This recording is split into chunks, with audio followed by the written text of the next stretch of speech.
Right now, one of the most profitable companies on planet Earth is sitting nearly 15% below its all-time high, and most people are too scared to touch it, even after it just posted the best cloud growth number it has seen in 18 quarters. That stock is Amazon, and by the end of this video, you'll know exactly why TickerHawk thinks the fear on it is already out of date. But that's not even the most interesting name on today's list. One of these 6 stocks is down 50%. Business has never been better, and the analysts still can't agree if it's a buy. Another one just beat earnings, raised guidance, and dropped anyway. Stick around, because we're going stock by stock, and TickerHawk is going to tell you straight up which of these are real buys right now and which ones you should leave alone no matter how cheap they look. If you want calls like this every single week, go ahead and subscribe now so you don't miss the next one. Let's start with the setup, because it explains everything you're about to hear. A couple weeks back, the market had its wildest stretch of 2026. The Fed held rates steady, but 3 of its own members wanted a hike, and the Dow dropped over 1,100 points in a single session, its worst day of the year.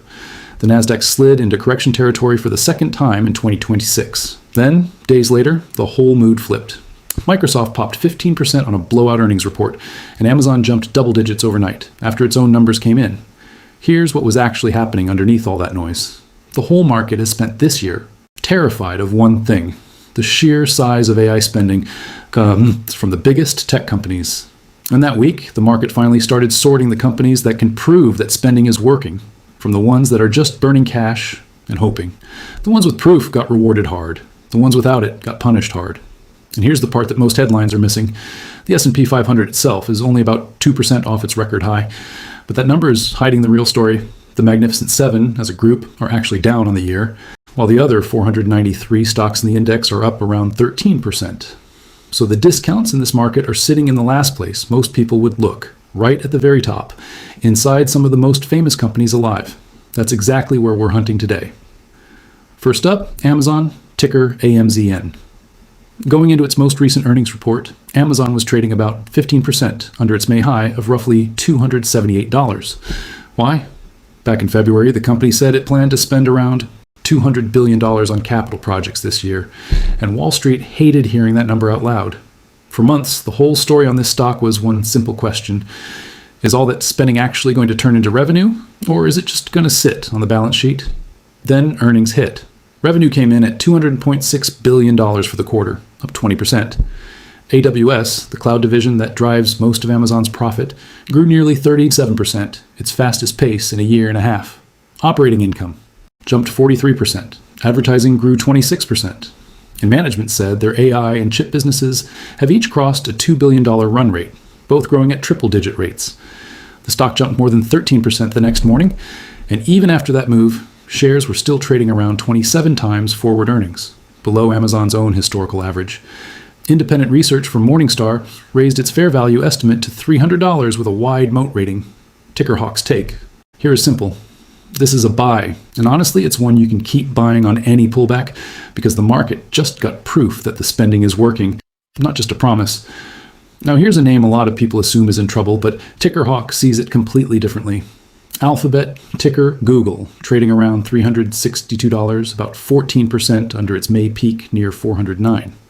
On July 22nd, Alphabet posted revenue of $119.8 billion, up 24% year over year, and the stock still dropped 7% the next day. Why would a beat like that get punished? Because Alphabet also raised its spending plan to as much as $25 billion, more than double what it spent a year earlier. And for the first time ever, the company burned more cash than it brought in during the quarter. Wall Street looked at that bill and got nervous. But look at what that spending is actually buying. Google Cloud grew 82% last quarter, and it's sitting on a backlog of $514 billion in signed business it hasn't even delivered yet. The Gemini app is now at 950 million monthly users. Search itself still grew 17%, which tells you the core business isn't dying, it's accelerating. Then there's Waymo, Alphabet's self-driving unit, which raised money back in February at a $126 billion valuation, and right now it's basically a rounding error inside Alphabet's stock price. Add in YouTube and the early quantum computing work, and you've got a company the market is pricing for who it used to be, not what it's actually building. Morningstar rates it 4 stars with a fair value near $433, and the average target across 64 analysts sits around 428.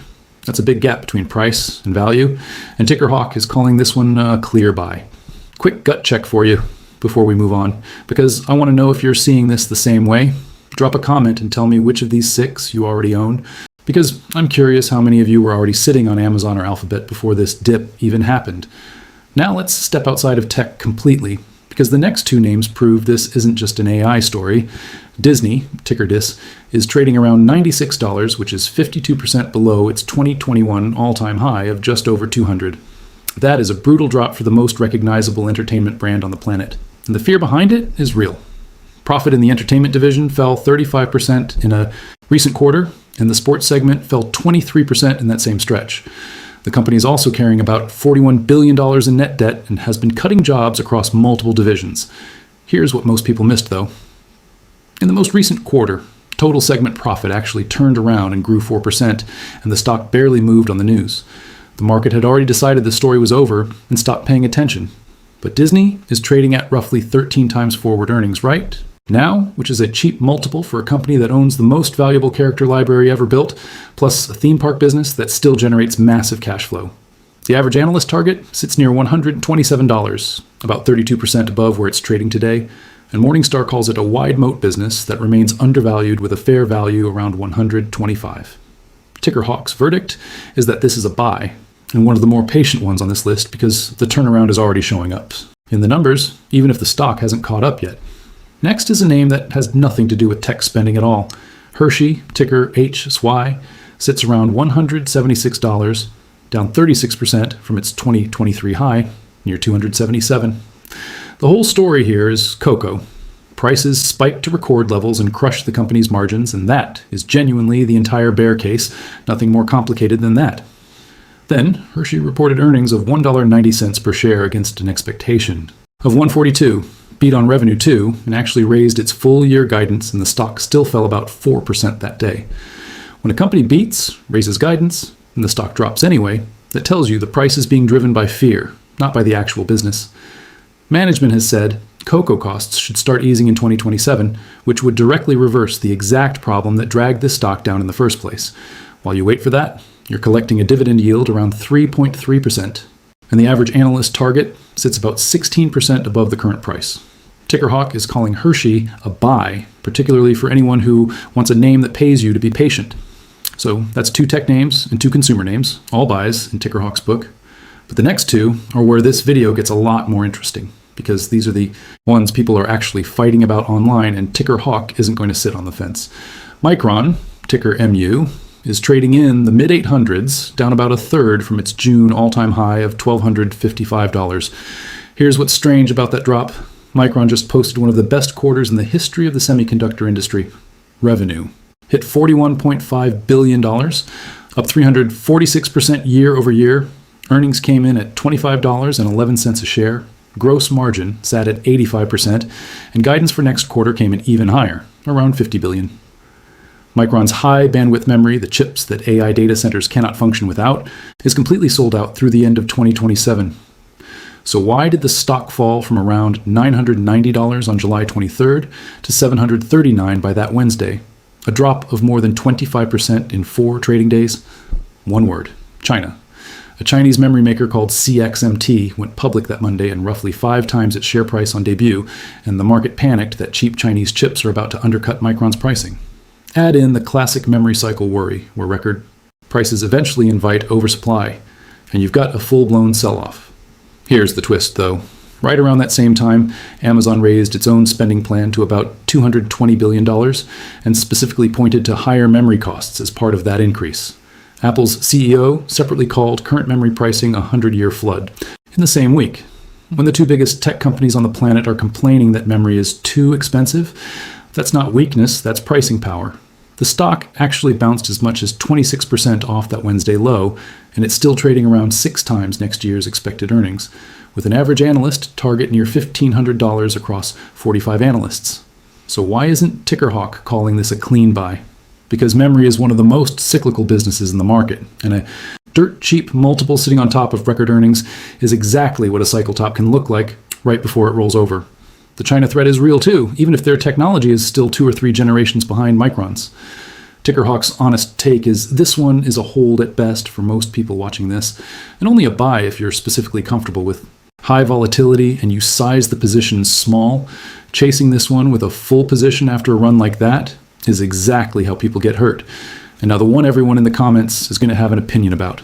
Sophie, ticker Sophie, trading around $17, roughly 50% below its all-time high. On paper, the business has honestly never looked better.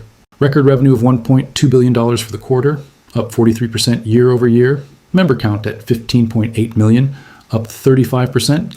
Loan volume up 69%. Deposits sitting at $45.5 billion. And the company posted real net income of $156.6 million. This is not some story. Stock that's still losing money every quarter, it's an actual profitable business now. So why is it cut in half? Expectations got way ahead of reality last November, and 2026 has been one long reset ever since. Even with those record numbers, the stock hit a 52-week low, dropping around 9% because SoFi raised its revenue outlook but did not raise its profit outlook alongside it, and then it bounced 8% the very next day.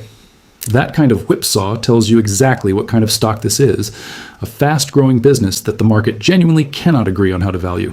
It's trading around 22 times forward earnings for a company guiding toward 30% plus growth, which sounds reasonable, and Morningstar actually raised its fair value estimate to $17.50 and calls it modestly undervalued, with the average analyst target sitting near $19.87. But here's the catch, and it's a real one. Most analysts covering this stock rated a hold, not a buy. Its tech platform division actually shrank about 23% last quarter after losing a major client back in 2025. The bulk of its lending book is personal loans, which is exactly the type of lending that gets hit first if the average consumer starts to weaken. And the stock moves at more than double the volatility of the broader market. Ticker Hawk is calling SoFi an avoid for most everyday investors right now, not because the business is bad, but because the risk to reward isn't clean enough yet, and there are calmer ways to make money in this market. If you're the type of investor who genuinely understands high volatility names and you can stomach a wild ride, it's worth watching, but it does not belong as a core position. And if it's currently a big chunk of your portfolio, that's worth rethinking. So here's how Ticker Hawk would actually organize all 6 of these if you were building a position today. Think of it like a pyramid. The wide stable base is Amazon and Alphabet, 2 of the most profitable companies in the world, both down on temporary spending fears that their own earnings reports are already answering in real time. That's where the bulk of new money belongs. The middle layer is Disney and Hershey, real brands with real short-term problems, but nothing that looks permanent once you actually read the numbers, and you get paid a dividend on Hershey while you wait. The next tier up is Micron, a genuinely strong business wrapped in real cyclical and geopolitical risk, worth owning in a smaller size, not a full position. And the tip of the pyramid, the smallest slice by far, is a name like SoFi, where the upside is real, but so is the chance you're early by a year or wrong entirely. A few rules Ticker Hawk lives by whenever a stock like this drops hard. First, a lower price by itself is not a discount. A real discount means the business underneath is still healthy, and the fear driving the price down is temporary, like Amazon's spending scare or Hershey's cocoa costs. If the business itself is actually broken, a falling price isn't a bargain, it's a warning. Second, buy in pieces, never all at once. Nobody, not even the professionals, catches the exact bottom. And Amazon proved that this year when it closed most of a 15% gap in a single overnight session. Third, size every position by its actual risk. The shakier the name, the smaller the slice of your money it deserves, full stop. Here's the honest truth about this whole setup. Weeks like the one we just had, where the Dow drops 1,100 points, and then the NASDAQ rips higher days later, are going to keep happening as this AI spending story keeps sorting winners from pretenders. That means more of these exact situations are coming, cheap stocks sitting right next to expensive traps. And most people are going to guess wrong on which is which. So tell me in the comments which one of these 6 you're actually watching closest right now, and if this changed how you're looking at your own portfolio, send it to someone who needs to hear it too. Ticker Hawk is going to keep breaking these down every single week, stock by stock, buy or avoid, no fluff. If that's useful to you, subscribe now so the next one lands in front of you before the next dip even happens.